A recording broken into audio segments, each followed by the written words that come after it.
go. Britain is a nation of foodies. Sweet. Really peppery. But what do we really know about where our food comes from? I've never been cornered by an ostrich.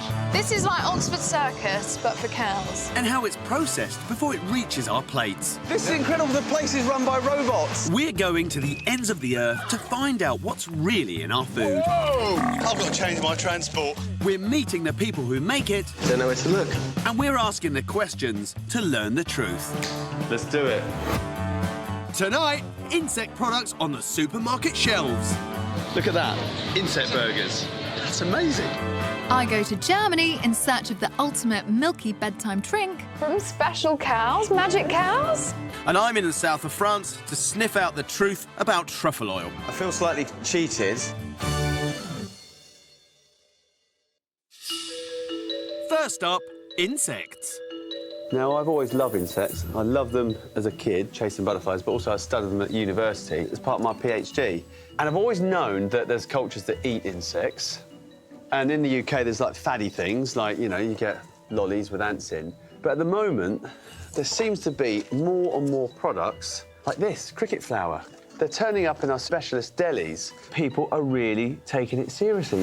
So I'm off to a part of Europe where insects are already on the family dinner table. So I'm in Holland, looking around a fantastic supermarket. Lovely bread, fresh meat, fish, all that kind of stuff. But check this out, in here, in the fridge, insect burgers. That's amazing. They even do an insect version of the chicken nugget. Ah, OK. That's delicious. So where do they get the raw ingredients? Now, I've arrived at the largest insect farm in Europe. The thing is, I thought it was going to be massive, but actually it's quite small. I wonder how small the farmer is. I'm here to meet Marieke Callis, whose family have farmed insects for 30 years. Hi there, how are you doing? I'm Marike.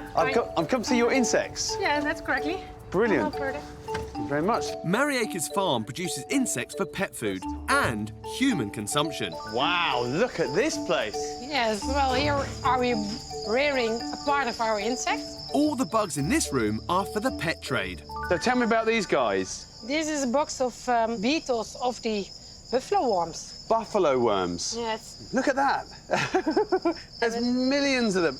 These beetles are breeding stock. The eggs they lay will hatch as buffalo grubs. After 6 weeks, we have Look at that. adult Wow. buffalo worms. 6 weeks. 6 weeks. One tray of beetles like that can produce, what, that many trays, say?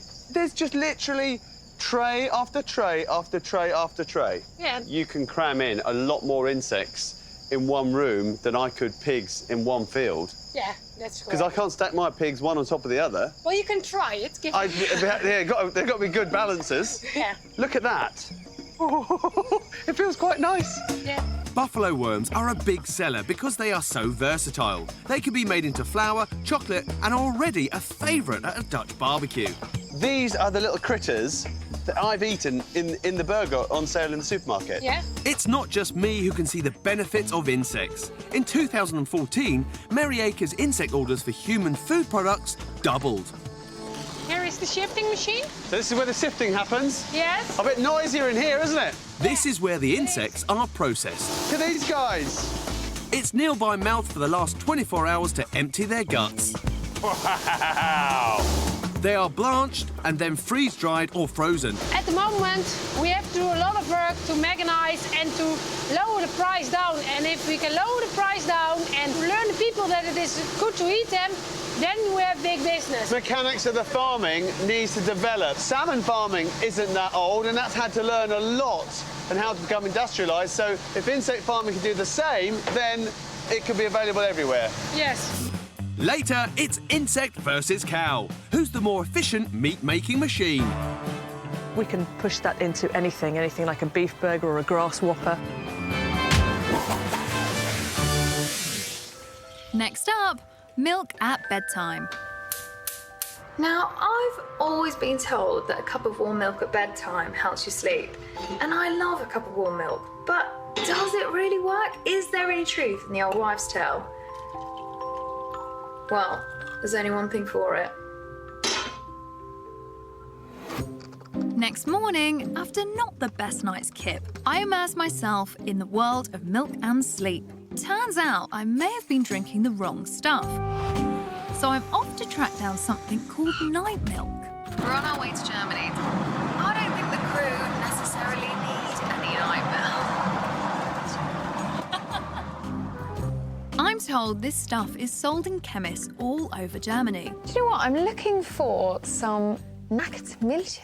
Nachtmilch? Yes. Ah, that's the stuff. That's the stuff. You open? So it's not a liquid, but it's a liquid. crystal. And so if I take a glass of milk, put Yes. these crystals in, Yes. that's going to give me a good night's sleep. Yeah. Really? Yeah. I mean, how come these cows produce milk that helps you sleep? Special milk. Magic Night milk. milk. Magic night milk from special cows. Magic Yes. cows. Yes. I want to meet these magic cows. But first, I have to wait for the sun to go down because I have a late rendezvous with Kai Opal, who has a very unusual dairy farm. Ah, hello, Kate. Hi, Kai. Nice to meet you. Now you come with me? Look at all these cows. And you're milking them in the middle of the night. Why on earth are you milking them at this time? The night milk contains much more melatonin, and melatonin is the sleep hormone. In the middle of the night, there's a peak of melatonin. So it's as simple as that. It's as simple as that. Basically, if you milk a cow in the dark, you're going to get increased levels of melatonin in the milk. But cows aren't the only melatonin milk makers. Human breast milk also contains higher levels in the middle of the night. So can we milk one of these girls? Yes, of course. We've got lots of udders to choose from. Hello, lovely. Yeah! Great. Aha! Yeah, oh. You're telling me that there are higher levels of melatonin in there? Yes, there are 10 times more melatonin than in normal milk. 10 times? Yes, on average. British cows are milked during the day and melatonin levels in their milk are negligible. Right, I'm going in whilst it's still warm, Yes, okay? you can drink it now. It smells delicious.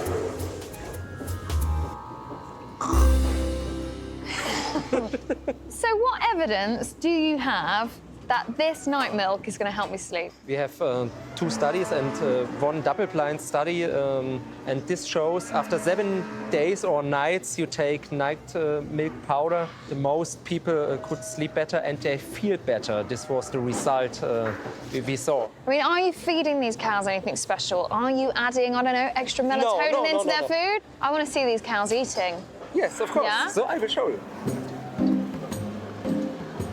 What is that funny-looking thing over there? That's a massage and cleaning machine, so the cow can go there and it's like a massage.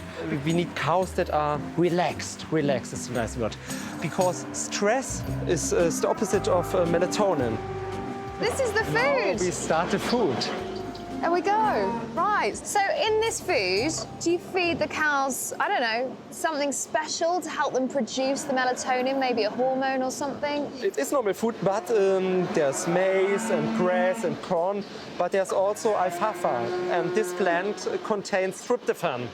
It's an amino acid, and each human being and also the cows need tryptophan to produce melatonin each day. In fact, all mammals need tryptophan in their diets in order to produce the sleep hormone melatonin. So that's it. It's the tryptophan in the food. You don't add any hormones whatsoever. No, we give them special food and we give them special light, and the cows are producing the hormone itself. And boom, you've got your sleepy milk. Next, truffle oil. Do you know how they make truffle oil? They just put truffles in oil, is that it? Where does the flavour come from? Do you pour the oil over the truffle or do you soak the truffle in the oil? Soak it in, because then that way it's better. It's got the more flavour. And I believe they stick it in the oven. Oh, really? It just says olive oil and truffle flavour. Yeah, it would be the truffle and the olive oil. No other ingredient. All right, Thana. Thanks for your help. Right, so all I need is some oil and a truffle. Hello. Hello. You Melissa? I am. Good, that's nice to know. Melissa has been a professional truffle hunter for 9 years and is taking me to a secret spot on the Sussex Downs. What is a truffle? Truffles are fungi, but they're underground fungi. The organism itself attaches to the roots of trees. Not any tree. Not any tree. I would say beech is king, hazel, oak. Quite a hard thing to find, I would have thought. Yeah. We're going to nip in here. I quite like the look of it under there. In here? Yeah. Righto. So I'm going to ask the dogs to work now. Zebby, come and find me some truffle, Zebby. Look for truffle. Come on, look for truffle. Come on, look for it. Where's the truffle? I'm not sure we're ever going to find one. I think we might have been a bit ambitious with the size of that basket. Come on, look for truffle. Oh, I think we have something. Oh, my God. Oh, my God, it is a truffle. I mean, if I got that into my restaurant, I'd be quite excited. That's quite a decent-sized truffle. But it's still got... Oh. He's very quick. You've got to be very quick. Oh, my God. Oh, my God, you're amazing. Good boy. So, Melissa, would you have any idea about what that would cost? Here in England, £15 maybe. Yeah. I'm very impressed. I'm very excited by this. Oh, one little truffle in our enormous I don't know. I think he might eat it.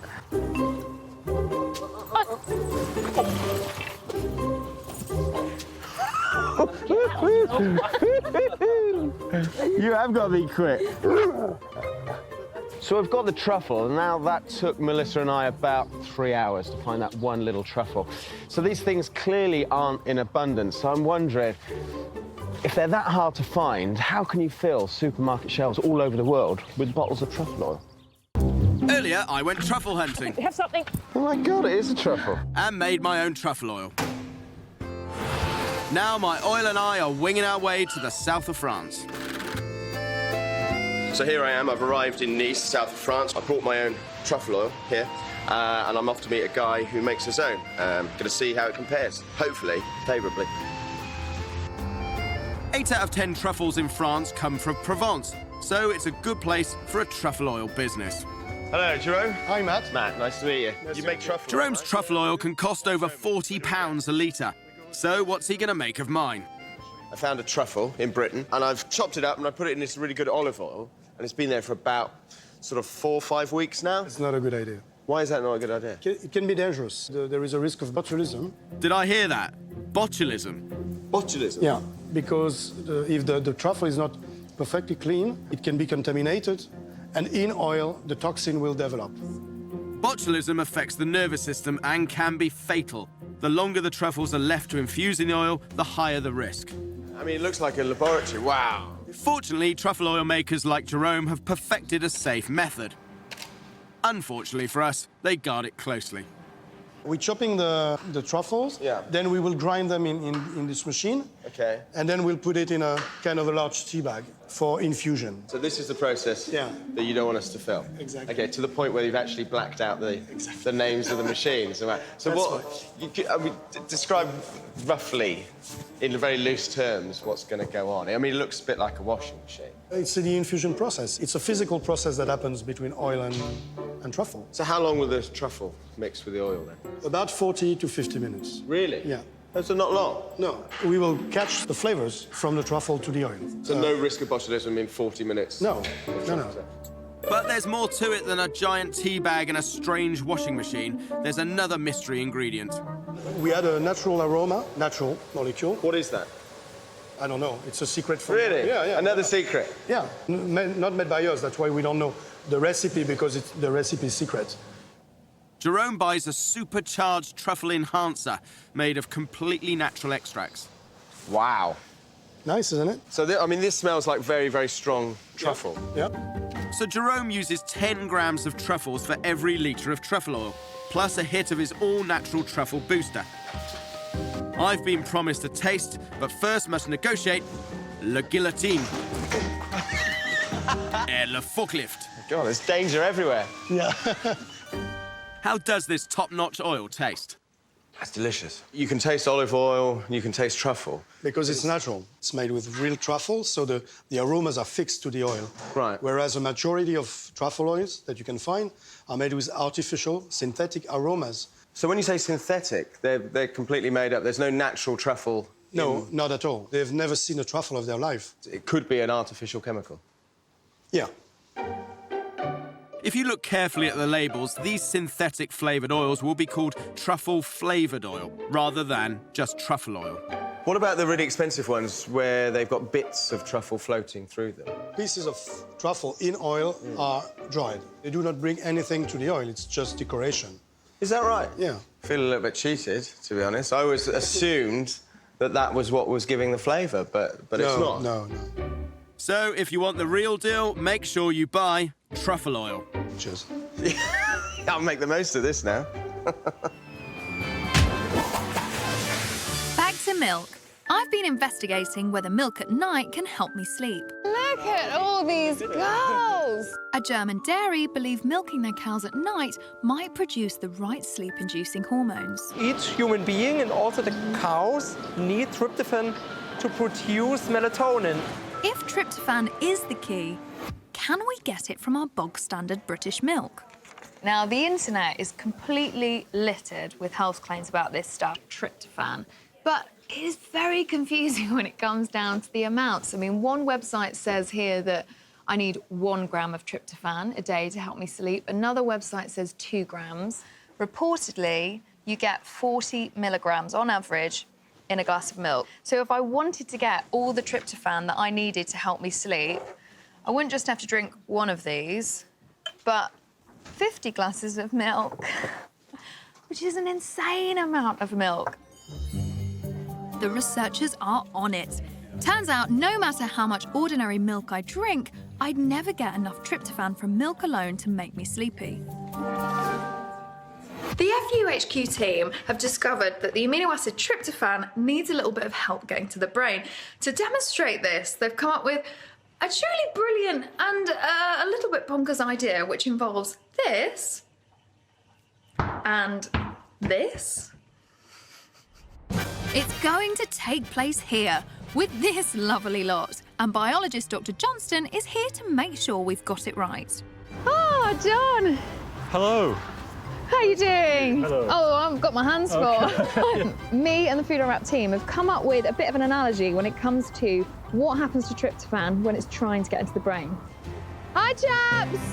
First, I'm going to divide the boys into 2 teams. The reds, they are tryptophan, who need to get into the brain. The blues are all the other essential amino acids, and they're in competition with tryptophan. And the goal is the brain. Yeah, go. I don't have a whistle, but go. The blues, amino acids, block the sleep-inducing tryptophan from getting into the brain. Oh, they play dirty. The red tryptophans don't stand a chance. Just call me Cupcake. Cupcakes, very good. But this is the game changer. There's a new player on the field today. Enter the carbohydrates. So here are my buns. This is the cupcake. Come get a bite of the cherry. If we eat carbs with our milk, something interesting happens. The blue amino acids are completely diverted by the carbohydrate, leaving the brain wide open for the red tryptophan to score. Tryptophan is getting to the brain. It's all over now. How was that, John? Well, it's an interesting take on neuroscience, but it makes your point, I suppose. Should we go inside and talk about the science where it's dry? Brilliant. You can have a bit of my bun if you like. Lovely, now. thank you very much. How does tryptophan respond once it actually gets in the brain? What happens to it? There's a region, roughly where we have this blue colour here, called the pineal gland. Tryptophan gets into the pineal gland and is converted into a hormone called melatonin. Melatonin is associated with sleep. So we know that milk alone doesn't aid sleep because with the tryptophan you need carbohydrate. What would you recommend I ate at bedtime? Well, we have a few examples out here. These are some that have been touted. So, for example, you've got some cereals, you've got some peanut butter. What you want is that magic combo of tryptophan with carbohydrate. In theory, yes. In theory, but in practice? In practice, I would say that until there is more evidence, just having good sleep hygiene, being in a fairly dark environment, not spending too much time being in bed looking at your smartphone, for example, there's more evidence that that will help you get a good night's sleep. So good sleep isn't just down to tryptophan, there's a lot of other factors Exactly, involved. it's a very complicated process. OK, so when it comes to the old wives' tale of drinking a mug of hot milk before bed, the jury is still out. I think the jury's out. That's probably a polite way of saying it, yes. I reckon the old wives' tale is just that. Maybe I'll go back to, I don't know, counting sheep or even sleepy cows. Back to insects. Earlier, I saw how insects have the potential to be a supermarket staple. Look at that. Insect burgers. Back on my farm, I'm beginning to wonder if I should jump on the insect bandwagon. Morgan Gay is a food futurologist. Hi there, I'm Jim. Hi, I'm Morgan. Hi. Good to see you. Thanks for coming. Yeah, you're welcome. Morgan works with supermarkets predicting food buying trends. So is it time for me to diversify? If I compare my cows to insects, what's the difference between the amount of food I've got to give them to what I get out from them? Well, weight for weight, you probably get about 10 to 12 times as much meat out of insects as you would from cows. This is a warm-blooded animal, so all of this feed is part of it is just going on keeping this animal alive and keeping it warm. So what we need is a thermal imaging camera. Let's get that out. So you can see they've got a heat signature, these cows, haven't they? Certain parts are white and red, that's where they're losing heat. They're warm-blooded, so need a lot of fuel. Yeah, need a lot of fuel just to keep that mass going. So can we see the insects? Oh, yeah, I brought a few friends with me. Who have we got in here? Oh! We've got some cockroaches. What you see with a cockroach is, of course, that it's cold-blooded. Everything that it eats converts it immediately straight into body mass. So there we are, cold-blooded. It doesn't need all that food to give it central heating. Surprisingly, there is more protein in a kilo of insects than a kilo of beef, but with none of the fat. I mean, if you think about cricket meat as a possible ground-up source of protein, we can push that into anything like a beef burger or a grass whopper. Yeah, grass whopper. Grass whopper. It's all about the language. You know, we're really stuck with the language around incy-wincy spider and creepy crawlies. It's just like sushi was in the 90s or prawns, for example, in the 60s. You know, we don't like things with heads and legs on in this country, which is why people don't mind a fish finger, but they don't want a fish with a head. So in this little bag could be my next farm. That is your next farm. Only question, is there the demand? To find out, I'm going to ask the good people of Colchester. Yeah. These are high in protein, low in fat. The special ingredient, the protein is insect protein. Insects, crickets. Yes. Now tell me, do you think eating insects would catch on in Britain? Personally, no. If we were brought up set with them on your dinner plate every night, we'd probably eat it, wouldn't we? You're enjoying that, aren't you? I am. I've had a second bite, though, Jimmy. I know, there's no stopping you, is there? Got another one. Do insects have a future as food? I think they're going to have to. Yeah. Yep. You've got to bite his head off. Go for it. Bite his head off? It's just crunchy.